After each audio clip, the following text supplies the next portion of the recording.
Good morning, everybody. I am Ravinder Singh Maan, TGP Commerce Vidya Ashram Public School.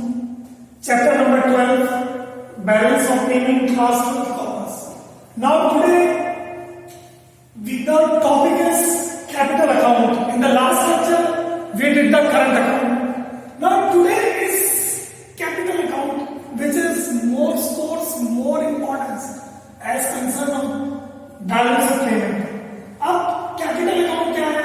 Components of capital account. Capital account you will record all those transactions of the resident country. एक resident country जिस domestic territory की बात कर रहे हैं, rest of the world, which causes the change in assets and liability of the resident country. उसकी संपत्तियों और लायबिलिटीज पर प्रभाव पड़ता है. और जब करंट अकाउंट में एसेट्स और लायबिलिटीज पर प्रभाव नहीं पड़ता, यहां प्रभाव पड़ेगा. यहां हम क्या कर रहे हैं? Borrowings and lendings. हम पैसा ले रहे और दे रहे हैं बड़े पैमाने पे. प्राइवेट ट्रांजैक्शंस हैं.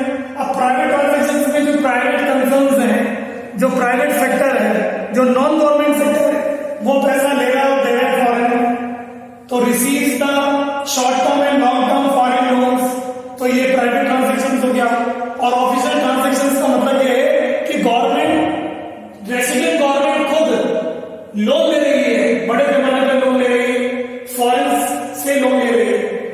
नाउ इन्वेस्टमेंट दो प्रकार के होते हैं. Foreign direct investment and portfolio investment. जैसे हिंदुस्तान की कोई कंपनी बाहर की किसी कंपनी को खरीद लेती है, यानी acquisition of the assets of the foreign company, that is foreign direct investment.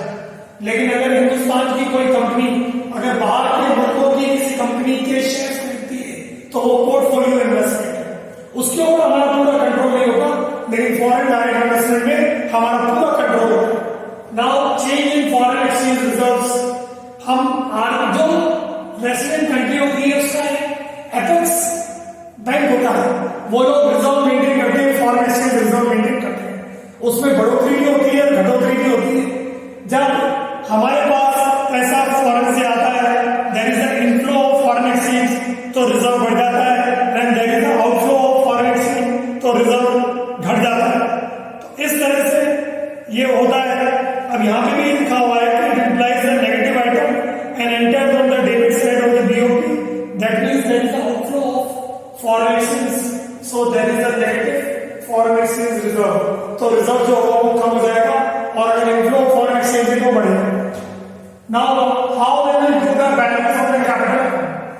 Inflow of foreign exchange are recorded on the credit side.